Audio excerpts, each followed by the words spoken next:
بسم الله الرحمن الرحيم.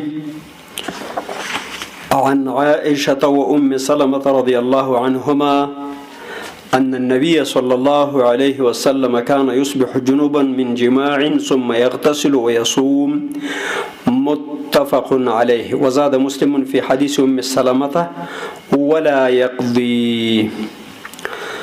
د أم المؤمنين عائشة رضی الله تعالی عنها او ام سلمہ رضی الله عنها څخه روایت ده. دواړه وایي چې یقینا نبی کریم صلی الله علیه وسلم کان یصبح جنوبا، سبا راخوت په هغه باندې چې هغه بلا په جنابت کې پاتیو، من جماع د جماع د قبلنا، ثم یغتسل د سبا خطون رست به غسل کول، ويصوم او روزه به جاری ساتله.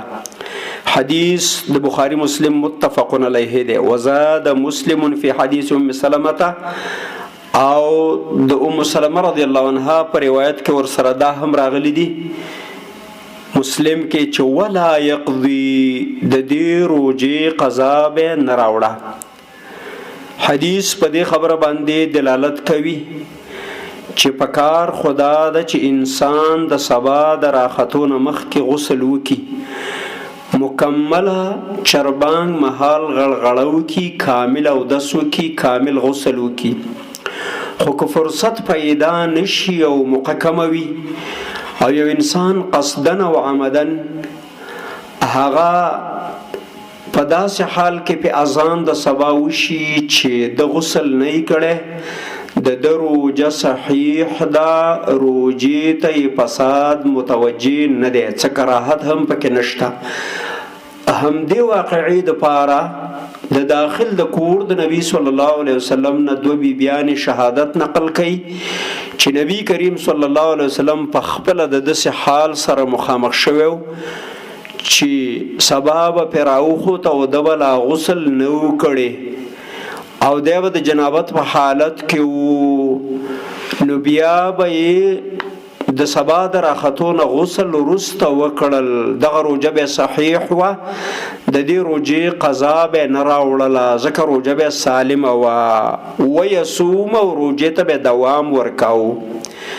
علما وایي دې سره دا مسئله هم جوخته بیانېدی شي که د رمضان المبارک په ورځ کې یو انسان ودشي او خوب وویني او په خوب کې د احتلام وشي، احتلامی وشي، خوب وویني، د جما خوب وویني او بد دنه ووزي، نو د دې چې څه وخت رابیدار شه فورا د ځان د اوبو نه وباسي، غسل دی وکي او د روزه صحیح ده، ځکه دا د اختیار نه دی، دا د اختیار نه دی، د خوب حالاتو باندې بنده مسلمان مکلف نه دی.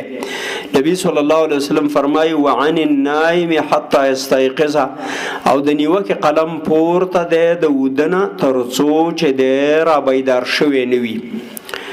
ولې زمونږ استاسو دین د احتیاط دین دی، دا به نامناسبه وي چې یو سړی هغه همدغه جنابت حالت کې پروتي تر دې چې دنه د سهار منځ قضا شي، یا ماسپخین پروتي د دې احتلام وشي، د ماسپخین منځ ته نه قضا شي.